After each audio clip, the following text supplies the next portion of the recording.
Historia 1. La sombra del pantano de Everglades. Florida, 3 de la madrugada. Yo estaba atrapado en un pantano oscuro, lleno de niebla y sombras en movimiento. Había aceptado un trabajo de monitoreo ambiental en el Parque Nacional de los Everglades, una labor tranquila de recopilar datos sobre las aguas y la fauna del pantano, nada fuera de lo común. Pero esa noche había algo distinto.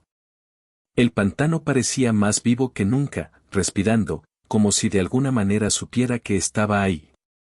La neblina se hacía cada vez más espesa, y los sonidos usuales de la noche, ranas, insectos, y el ocasional aleteo de un ave, parecían silenciarse uno a uno, dejando un silencio mortal.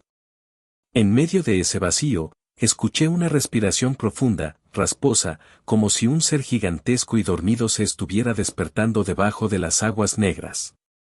Sentí un escalofrío recorrer mi espina dorsal. Algo me observaba desde la oscuridad, lo sabía. Saqué mi linterna, apuntando a los árboles y los juncos que bordeaban el agua, y entonces lo vi. Una figura oscura, amorfa, flotando a unos pocos metros de mí. Sus ojos, rojos y brillantes, me seguían con una intensidad inhumana. Intenté alejarme, pero el fango pegajoso parecía tragarse mis botas, impidiéndome avanzar.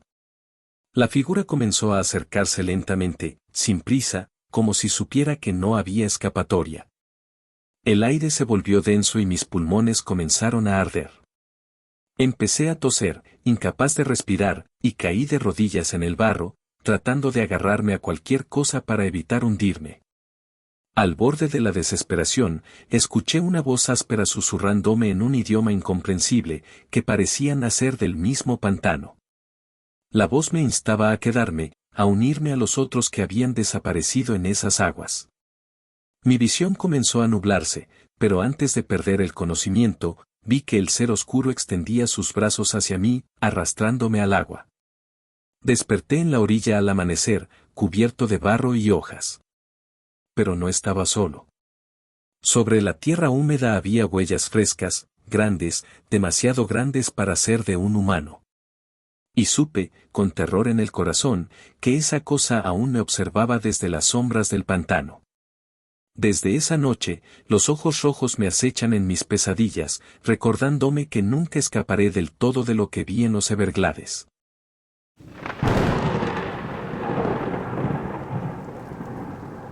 Historia 2. El lamento de la bruja del pantano de Tamiami.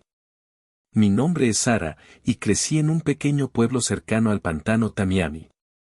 Todos los niños de la zona conocíamos la historia de la bruja del pantano, un espíritu que, según la leyenda, apareció tras la ejecución de una mujer acusada de hechicería en el siglo XIX.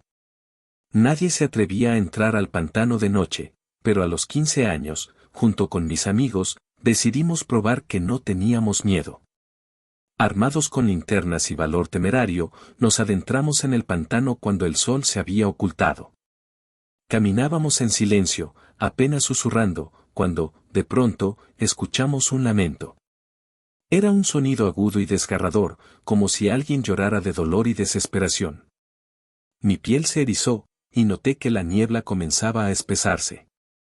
Mis amigos y yo nos miramos, y decidimos retroceder. Pero entonces, el camino había desaparecido. Nos encontrábamos en una isla de barro, rodeados por aguas oscuras y brumosas. Sentí que alguien nos observaba, y al girar la linterna hacia un rincón de la neblina, vi la silueta de una mujer delgada y encorvada, con el rostro cubierto de un velo. Sus manos eran largas y huesudas, y parecían estar cubiertas de un barro oscuro que gotaba. «Lárguense, o quedarán atrapados como yo», susurró, su voz llena de amargura. Mis amigos y yo comenzamos a correr, pero, con cada paso, el barro nos hundía más, y sus lamentos se hacían más fuertes. Uno de mis amigos tropezó y cayó al agua. Grité su nombre, pero no obtuve respuesta. Los lamentos ahora parecían más cercanos, como si la bruja estuviera justo a nuestro lado, susurrando maldiciones y recordándonos el castigo que nos esperaba por haber profanado su territorio. Cuando finalmente logramos salir, ya era de día. Nadie quiso hablar de lo que ocurrió, pero desde entonces, uno a uno, mis amigos comenzaron a desaparecer en el pantano. No importaba dónde estuvieran, algún día, simplemente se desvanecían. Y yo sé que la bruja está esperándome también. He empezado a escuchar sus lamentos cada vez más cerca, aunque me encuentre en mi habitación. No sé cuánto tiempo más podré escapar de ella.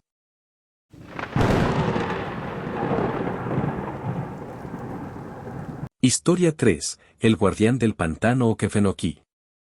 Era un biólogo con años de experiencia en estudios de flora y fauna, pero el pantano Okefenokee en Georgia me tenía nervioso. Los habitantes locales hablaban de una entidad antigua, algo que protegía el pantano y no toleraba la presencia de extraños. No presté atención a las historias, pensando que eran solo supersticiones. Esa tarde estaba tomando muestras de agua en el corazón del pantano, solo, cuando noté que la luz del sol comenzaba a desvanecerse rápidamente. El aire se volvió pesado, y un extraño olor, como de carne en descomposición, empezó a rodearme. Al levantar la vista, vi algo que me paralizó, una figura gigantesca, con el rostro cubierto por lo que parecía ser una máscara de ramas y lodo. Tenía una mirada vacía, negra, que parecía absorber toda la luz. Su cuerpo era como una extensión del pantano, lleno de musgo, lodo y raíces. Intenté dar un paso atrás, pero cada movimiento que hacía, el fango me hundía más, como si el suelo estuviera vivo. La figura comenzó a acercarse, y en mi desesperación, empecé a gritar, pero el sonido no parecía escapar del pantano, era como si cada grito se ahogara en ese silencio opresivo. La figura, lenta pero segura, alzó un brazo en mi dirección. Sentí un frío glacial recorrerme, y cuando me tocó, el dolor fue indescriptible. Sentí mi piel arder y mi mente volverse confusa, como si me estuviera convirtiendo en parte del pantano. Justo antes de desmayarme, escuché su voz grave y gutural decirme, «Eres mío ahora». Desperté cubierto de barro, con un dolor indescriptible en cada articulación y una nueva sensación en mi interior, una conexión inquebrantable con el pantano. Intenté irme, pero cada paso me atraía de vuelta. Los médicos no encontraron nada físico, pero he sentido una llamada incesante desde entonces. Y cada noche, en mis sueños, veo a la figura enmascarada. Sé que solo es cuestión de tiempo antes de que el pantano me reclame por completo.